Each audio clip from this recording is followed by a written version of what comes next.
Hey everyone, this is Eric Dantoff, the FGI stats guru and model creator. I can be followed on Twitter at edantoft. That's EDANTOFT. And I also play on most DFS sites under that same handle.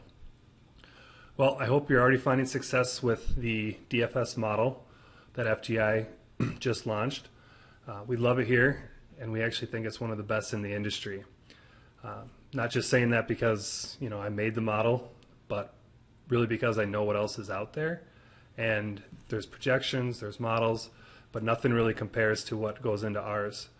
Specifically, we have analytics that go into the FGI model that incorporates the proprietary FGI Who's Hot and tournament history. And the key thing that I like is that I precisely calibrated each week based on that player field, updated 2016 stats and current Vegas odds. We also back tested this during the whole fall season and had conclusive results. So hopefully what that means to you guys is figure out how to use it and put some extra cash in your pocket. So I'm going to start from the beginning so you guys know how to get it on your computer and how to calibrate it yourself if you want to mess around with it.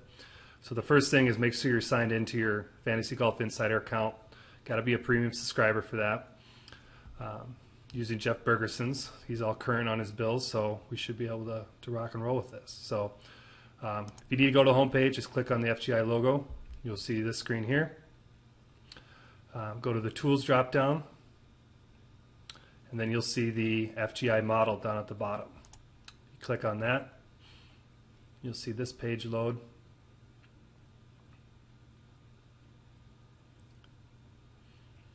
And you'll be able to use this if you just wanted to be done with it here. You just won't have the full functionality. But if you needed a quick reference, if you're looking on your mobile device, something like that, you'll see what we have put together with our rankings for that particular week with the weights already preloaded. But we encourage the users to download it onto their own computer and use their own version Excel. And to do that, you click this bottom logo here. This is the View full-size workbook. Once you load that or click on that, Excel Online will launch. And once you get to this point here, you can click download. You'll see it right here. Sometimes it's in the ... and you can download it here. So I'm going to click on the download here. I'm using Google Chrome. That's my preferred web browser, easy to use. So once it's downloaded, you click on that.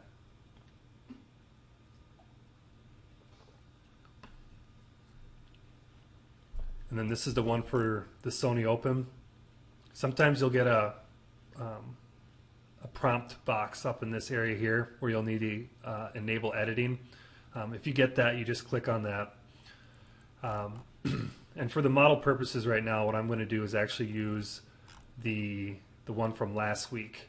It had a smaller field and just a little easier to understand for new users.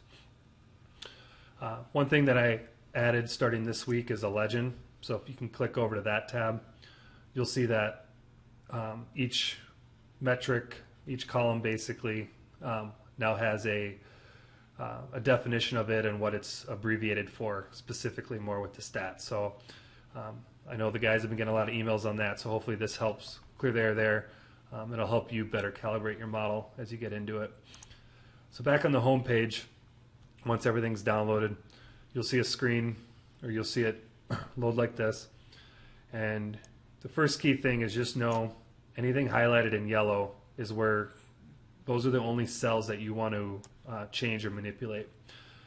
If you mess around really with anything else, where there's formulas built in, that can mess it up, and then you either have to re-download it or do something different to get the back one on. So I just tell people just work with the ones that are in yellow, and you'll be all set. So off the bat, you'll see our recommended weights based on that week, that field, that golf course. So if you want to use that, it's pretty much set to go.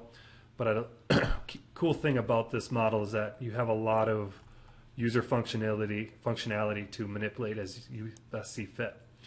So key thing here, first off the bat, is these four here These are your main 4 that make up the weighted score. Now, a couple of these have derivatives, weights that are over to the right here. So I'm going to first go into the stats one, and that's over in this area here. So again, if you don't know what these mean at the top, just look at the Legends tab and let's explain it. But let's say, for instance, you didn't want to weight strokes gain tee to green is high, and you want to bring that down to 20, and then putting down to 15. And then let's say you wanted an element of total driving. Total driving is going to be the combination of your driving distance and driving accuracy. You can put 10% in there, 5% in there. As you can see, we're at 100%. We'll just keep everything the same for the rest. So the key thing is just make sure you're at 100% in all these. Sometimes the check mark doesn't always show up the way it should be, but the key thing is having the number be at 100. If you go over or under, basically it's just not going to be as precise because everything's kind of based on a scale of 1 to 100 or 0 to 100.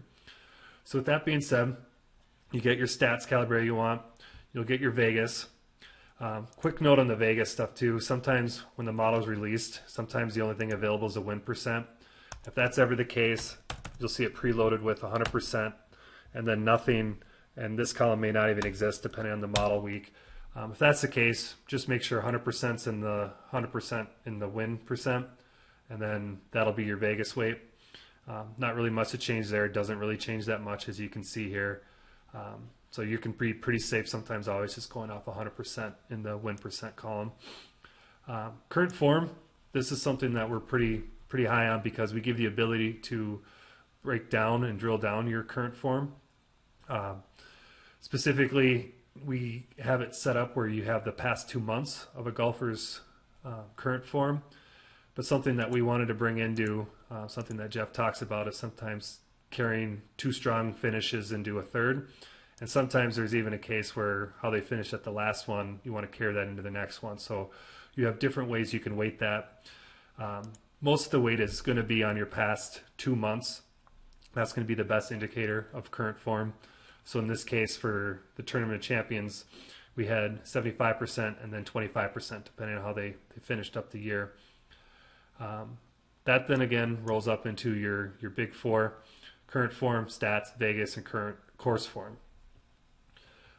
Again, here you have the ability to change it as you see best fit. So if for some reason you didn't want to rate current form as high, you can bring that down to 15%.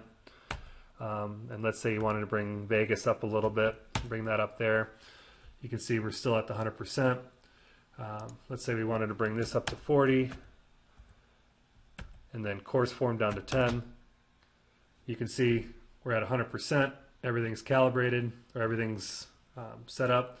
And then the way you would resort your golfers based on their weight or score, just sort by largest to smallest, and then it'll re-rank all the golfers based on your adjustments. Another useful feature to the model is actually being able to use the stats individually and sort from highest to lowest there. So if you want to know how a particular golfer is relatively compared to that field, you can just sort from largest to smallest here. So with strokes gained tee to green, best golfer for this week was Bubba, followed by Spieth, Jason Day, Dustin, and Zach Johnson. And then, yeah, you can go to other ones as well. A lot of people look at birdies or better percent, largest to smallest, rank high to low, or sort high to low. Jason Day, Spieth, Bubba, Dustin. So key thing there, though, just know that if you sort by there, the weighted score and overall rating is no longer your main column. So I always tell people to go back to your overall rating, go largest to smallest, or your weighted score. Should all be about the same. The overall rating just takes your weighted score, turns it into percentile rank. If you guys don't know what that means, just think of, when you're going to school, the higher the number, the better. Or if you played any video games like Madden, scale of 0 to 100, higher numbers the better. I say that because depending on the field each week, the weighted score could change, so that could confuse some users. Where a 29 is the highest score right now, and in another week it could be up to 140 or 130. So always go to your overall rating, sort largest to smallest, and then you'll get what, based on your weights, what that field's like. You'll be able to see who strong golfers are as far as their someone to anchor your lineup with. It helps identify value plays. I know these guys the past week of Tournament Champions were really good. They were anchors of our cash game lineups. So this kind of helps identify where to find value and where to build your anchors. Obviously, Spieth was one of the better golfers. He won the tournament, ranked very high.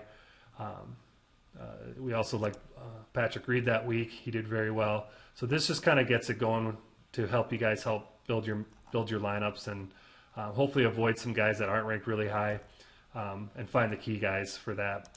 Again, no model is going to be perfect. A lot of variance in golf, but for the most part, this should give you good indicators on who are the stronger plays. If you start matching this up with the articles that Zach and Jeff write, you should be pretty well set compared to other people playing golf.